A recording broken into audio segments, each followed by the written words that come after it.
Hey everybody, Jonathan over here. Welcome to the Village Whitby Online. Thanks so much for joining us. Thanks for hitting pause on your life, hitting play on this video.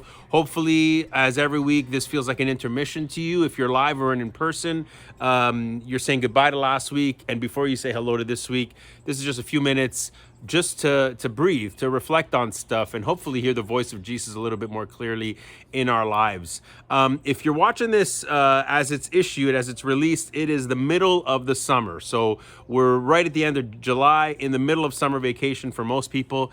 And so we're in that pivotal kind of bridge point in the summer. And we are starting a new series this week. It's actually an August series for us, an online series, but we're starting it both online and in person. So this video is going to be shown both online for those watching on YouTube and anybody that is with us in person at Robert Munch, because we normally gather at 10:29 a.m.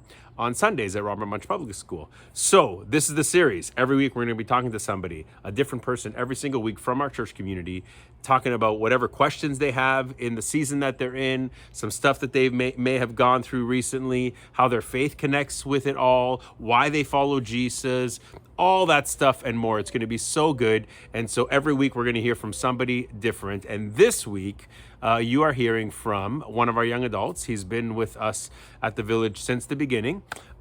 His name is Jake Manafo. He oversees, along with Michelle, our student ministries, and he's also my son.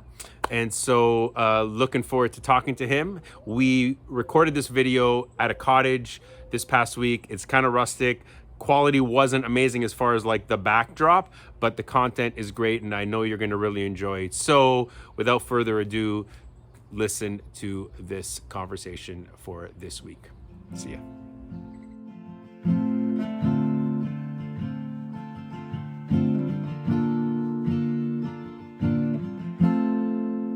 Hey everyone, Jonathan over here. I'm joined by Jacob. Many of you, all of you know who he is if you're watching from the Village, and if you're watching online, this happens to be my son, and love him lots, and he's here. And so we are starting off our First time you said that. Yeah, first time. We're starting off our one-on-one series for the month of August, on this last week of July actually. And so for the next few weeks, you're going to be hearing from different people in our church community, and the first person happens to be Jake over here. So Jake, really good to see you. Thanks for hanging out with me. My pleasure. My pleasure. He found me on my day off from camp and said, I'm interviewing you. That's exactly what I did. Actually, a bunch of weeks ago, we were talking and Jake was like, oh, that'd be fun to do. And I'm like, oh, that would be fun to do, I thought. So it just worked out that it's here. And so he is part of our summer lineup. And I'm really looking forward to seeing him. So Jake right now is working at Madiba, and he's on his one day off this week, and he gets to be hanging out with me at this cottage on this day. And so I am interviewing him over here. Sounds good? So Jake, we're going to get started off with one quick question. Tell us 3 things about you. Let's see, 3 things. Well, I'm in a camp setting right now, so I'll just tell you what I tell campers. Okay. I like to tell campers that I'm a robot, and then I validate that with the fact that I have really stretchy skin, so it must be fake. Okay. So, like, for reference. Oh, I think that's genetic. Speaking of genetic, very stretchy skin. That's good. That's one thing. Let's see. I really have 0 taste in music. It changes often, and the songs I like are very radically different from one another, and it doesn't make any sense. Okay. Maybe that would be more like a wide range of taste. No, it's than just 0. different. It's okay, just 0 it is. And the third thing? I really like riding my bike. I really have enjoyed riding my bike this year. Yeah. Very much so. I will tell you one thing about him. Jake was just in a triathlon and he killed it. It was a 90K portion for the bike ride, and he was very fast. Mm-hmm. So he does like riding his bike. My support crew was driving in a car. My support crew being Michelle and her mom, and I beat them to the checkpoints on my bike. Exactly. Yeah. So good. Mm-hmm. Thank you. All right. So we just said that you're at camp. So tell us about this camp. You've been working at Camp Madiba for a number of years, mm-hmm. and as a camp counselor, one-on-one person, and this year, what is your role? And tell us about it a bit. Yeah, so I've been at Madiba for 4 summers now. This is my 4th summer. And yeah, as you mentioned, I used to be a one-to-one leader, and that was just working with the kids who needed a bit more support. So kids who had ASD and stuff. or Tourette's or anything like that. A kid who just needs a little bit more support. And then normal cabin learning, what you'd expect at a Christian camp. And this summer, I'm the camper care coordinator. That looks like a crock pot of everything. That's just a lot of things. 25% of that is working with the one-to-one leaders now that we have to make sure that they have the resources they need, or that if a kid escalates and is kind of over the top and they can't really talk to them, I come in to help them get to a safe spot. A good example of that is that we run impact time at camp, which is like 1 hour of the day where we're talking about God. And we had a camper this week who he has Tourette's and he stims a lot, which means he makes really loud noises. And we couldn't quite verbally explain that to him, so I spent some time and made him a little sheet of his impact rules, and I highlighted the sentences in different colors of what he had to do, and what was good, what was bad, and what he would get if he did really good. And then after that, he was super quiet in impact. Wow. Yeah, but generally it's walking alongside staff, helping out with campers when issues arise between other campers or just in general, and just popping in and chatting with the campers generally too, because that's fun and I really enjoy that side of Mediva's mission. So even though I'm a step back from being in the cabin and talking with the campers about God. Yeah. If you can find a good camp, this or any other camp for your kids in the summer, it's always a good experience.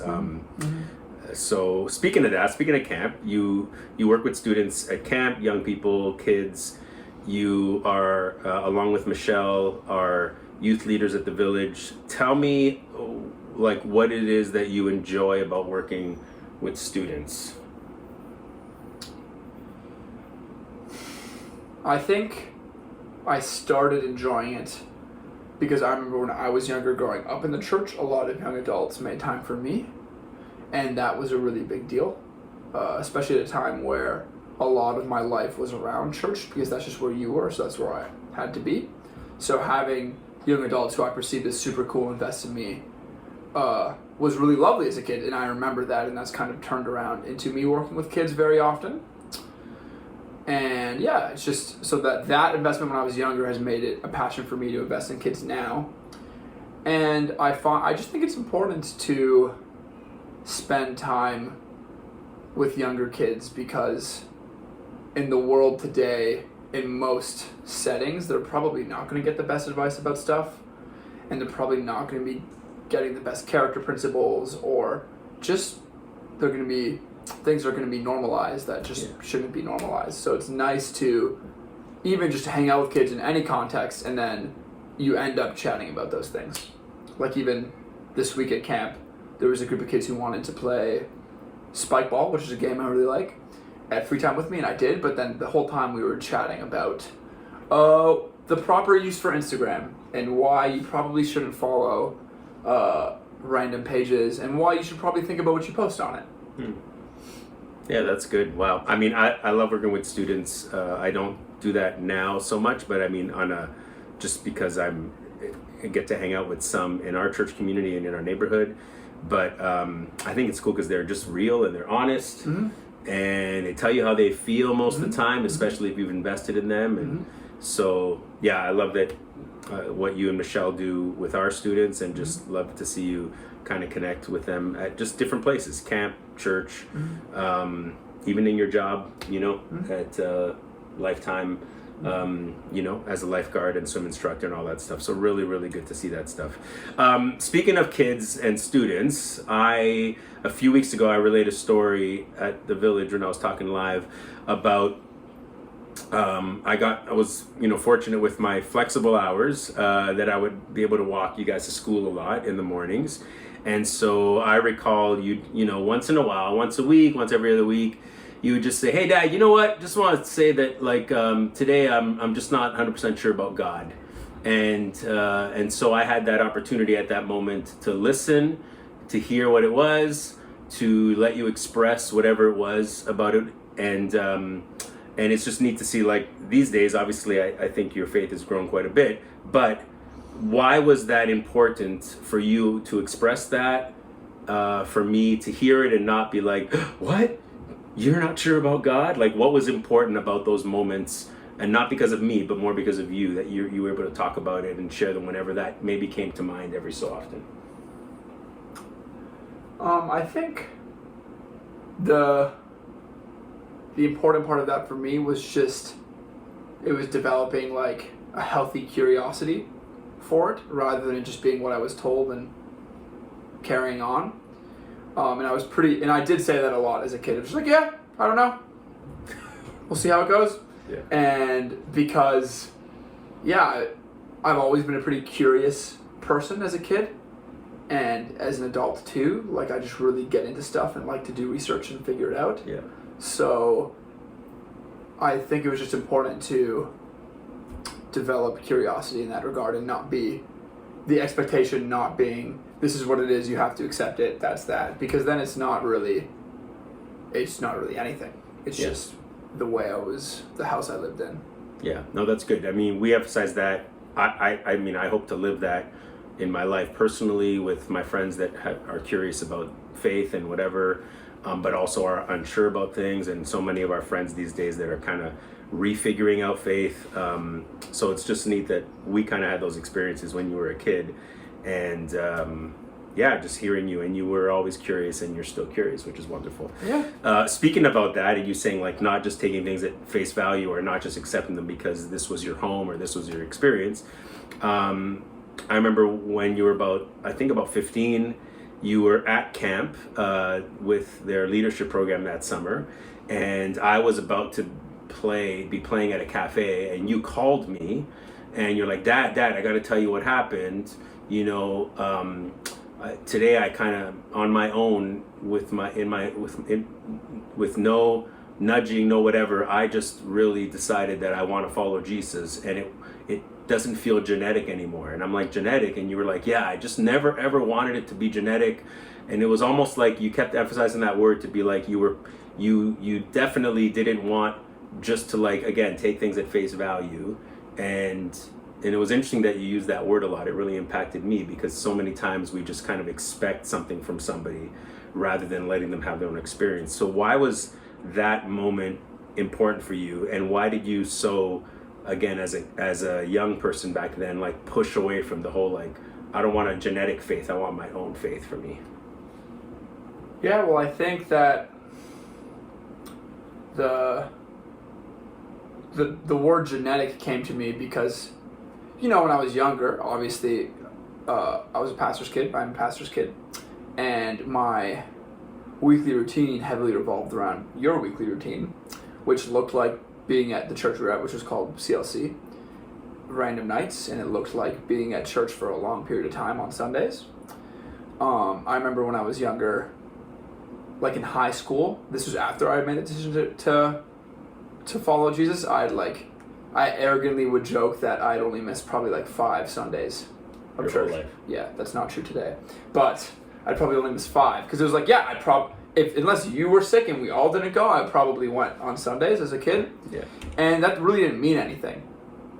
And looking at faith and where people I know who went to church, my peers at church then to now, it's important to like see that play out of like, without any cultivation of my own, it wouldn't be anything today. Right. And yeah, I wouldn't be a Christian today if it was genetic, because once you leave the house or it's less important, it's just like, cool. Yeah. You see that a lot with young adults now. But I think in that moment was the first time, that moment when I had called you was the first time the Holy Spirit, I felt the Holy Spirit, and I felt like that was important to me. And it was at that point that it became a serious like life aspect for me and not just a family event. Because if it is just a family event, then it's not really a personal relationship with God, and you can't really, you can't have anything if it's not a relationship with God. Even with the campers at camp this summer, that's a big thing I always try and relay of like, the whole week is set up to like demonstrate how different people have a different relationship with God, and how it's not just your relationship with God is going to church on Sunday, worshiping, and then listening down quietly for 30 minutes and then leaving. It's what you do throughout the week. It's how you walk with God. And yeah, if it was genetic, it would have just been within the Sunday, or just the way my life followed yours. That's good. Yeah, I love hearing that, and I think it's so important because people need to recognize that God meets them where they're at and connects with them in their own way, because we're all unique and we're all wired differently. So, man, great answer. So I want to fast forward a little bit. Speaking about faith and then connecting with friends and working at Madiba, this past weekend, you got to baptize one of your really good friends at camp. His name is John. And John wanted you to baptize him. So tell us a little bit about that experience as we're chatting here today. Yeah, so I've known John for 3 years now. I met him at camp. He was just kind of getting into his faith when he worked there in 2021. And when I say getting into it, like he had been making like yes decisions about God, but it was pretty new to him since like he'd been in university for 3 years, wasn't a big thing, and then he got kind of back into it and reintroduced by a couple other of his friends who also worked at camp but went to school with him. And you know, since then it's been really cool. He's really been formed by God, and it's cool to see how he's developed and how much his spiritual maturity has progressed over the last 3 years. And he'd been wanting to be baptized. He had been baptized as a kid, and he wanted to be rebaptized because he realized that it was genetic for him as a kid, right? He moved away from home, and then it wasn't a big deal. Yeah. And he wanted to be rebaptized because this was like the last couple of years were his thing. Yeah. He's actually, I admire him a lot, because even though I would say I've been following Jesus since, I don't know, grade 10, grade 11, he, over the last 3 years, has really demonstrated what that looks like, which is really cool to see, and that's why his faith has just grown exponentially. And he was looking into getting baptized at a church, but he couldn't quite find a church in St. Catharines, which he goes to Brock. So he couldn't quite find a church in St. Catharines, and him and his friends kept moving around to different churches. So eventually he asked if I could baptize him. And last weekend we baptized him, and it was great. And it was just me, him, and then I think like 5 other people were there in a lake. It felt very biblical because we were just there in a lake, and we baptized him. And then we celebrated for the rest of the weekend, and it was lovely. But it was really interesting to baptize him, because I've never been on that side of it before, obviously. I've only been under the water, never over. So that's good. Yeah, only under. And it was a really cool experience to, it just felt like a big coming together moment of being friends with him in 2021. We would go on these, in the summer, we would go on these morning walks before the kids would get there, because that summer was only day camp because COVID, that sucked. Yeah. It was only day camp, no overnight. So every morning we'd wake up early before breakfast, and we'd go on a walk, and we would hang out in the woods and read the Bible, and then talk about it, and then walk back in. And we did that. We called them our brovotions. Our brovotions in the woods. And ever since then, he's gone back home, and he's been focused on his faith. He's gone to church, he's joined young adult groups, gone around, and he studies so much. So it was this really cool coming together moment of almost a celebration of the last 3 years for him. It felt like a very celebratory event of, hey, I've been saying yes to God for the last 3 years. I'm going to keep saying yes to God. Here's my platform. These last 3 years are my platform for my faith. I've like solidified that, and now he's going to carry on. It's good.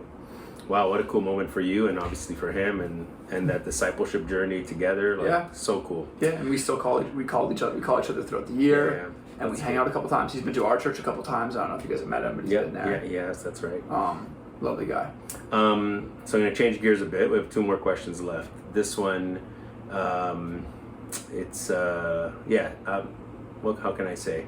A tough question, only because it hits us at home pretty hard. But the last few years, you lost your mom, I lost my wife, and she was a huge impact on us. Been listening to this music from Lauren Daigle lately, and she has a song that says, "To know me, you have to know my friend." And I feel like I can say that about Janet as my wife, and you can say that about Janet as your mom. To know me, you have to know her. And so 2 questions that kind of together. One is, your mom had this huge influence on you. So tell me how she shaped your life, and then after that, tell me how her faith inspired your faith.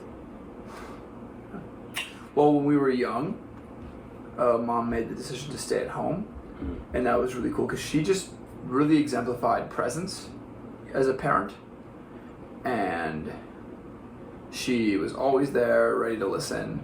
She was always intrigued about what my day looked like and how that was, and she was my biggest encourager all the time. And her as a mom she was so involved, and it was always like I knew I could always make, or I felt like I was always making decent decisions at school, right? Because I was always getting this top tier advice all the time, because she knew it, because she stayed at home and chose to make sure she had a good relationship with us. She was always up to date about what was going on in our lives, which meant that she could always give us this like really perfect advice. Yeah.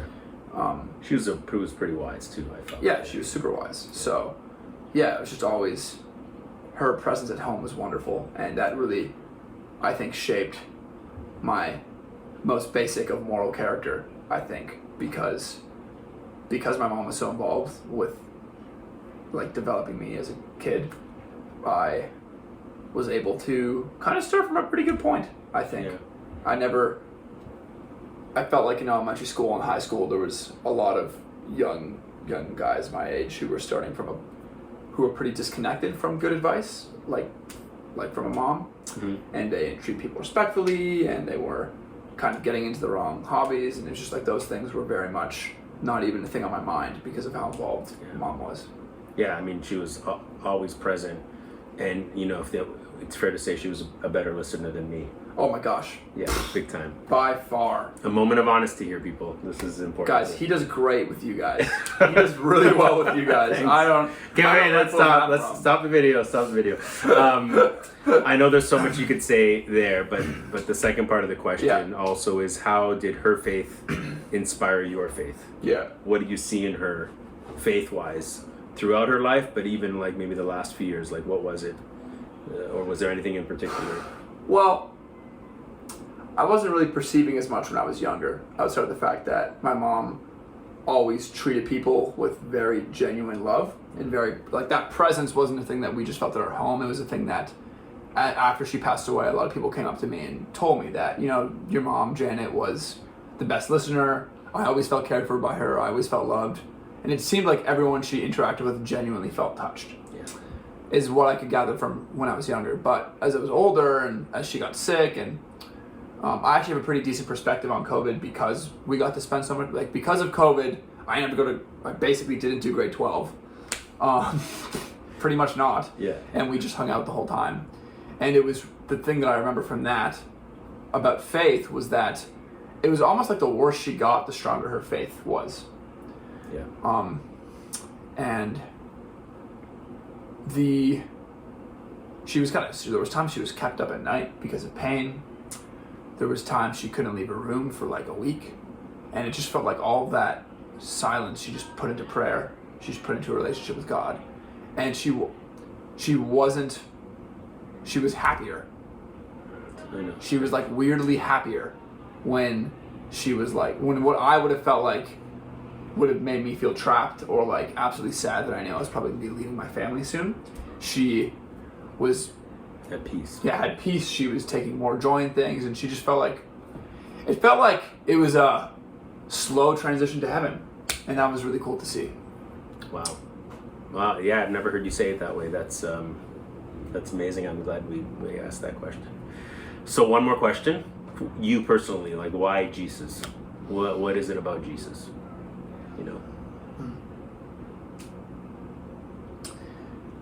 I think the more that I just live life and make mistakes, the more I realize that living like Jesus makes my soul be at peace is like the selfish reason for Jesus. And the genuine love that Jesus expressed for people in the New Testament has always been countercultural and has always been crazy. And seeing that and even just trying to like fractionally live like that, it just feels right. And that's why I follow it. And then even outside of like our faith in general, it's like our faith is the only faith that has like this grace component. It's like there's no works, there's no things you have to check off. It's just God's love is steadfast, and if I'm better, he doesn't love me more, but if I'm worse, he doesn't love me less. And Jesus, his whole life shows that. Yeah. It's always like, there was a point where in like grade 12, as I was like newer into my faith, that time where you're like, you want to debate every single person, right? I was like, how do people say they don't know who God is? Just like, look at Jesus. And yes, that sounded really arrogant, and it was like a jerky thing to say, but I still partially enjoy that, because it's like, yeah, that's like our walking exhibit of who God is and what God wants for us. And I just think it's plain to see that the way Jesus lived is the most fulfilling way to live for our souls. That's amazing. We always say at the Village, Jesus is the clearest picture of God that we have. And he says, when you see me, you see the Father. So if I want more God, I want all of Jesus. Mm-hmm. So that's good. Hey, thanks for doing this. Mm-hmm. Thanks for hanging out. Thanks for taking time on your day off. This is the most he's from talked camp. In a year. This is the most we've talked. No. We went on a long bike ride today, people. We were together lots. So, but no, honestly, thanks for talking. Thanks for sharing. You're a huge part of our church community, and it's just great to you can kick us off on this series, this one-on-one series. Mm-hmm. And so we get to hear from you. So that's it. So we're going to sign off. Thank you, folks, for listening. Everybody. I miss you all. You're all wonderful. I'll see you in the fall. All right. Peace, love, recycle. Ciao. Bye.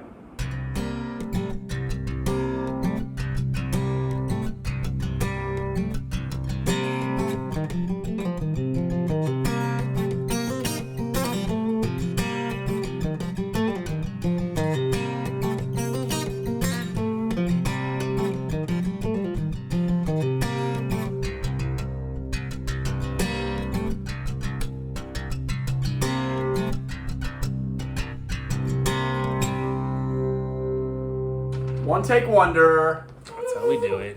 You have to edit 25 minutes. You have to leave one take wonder in as I stand up.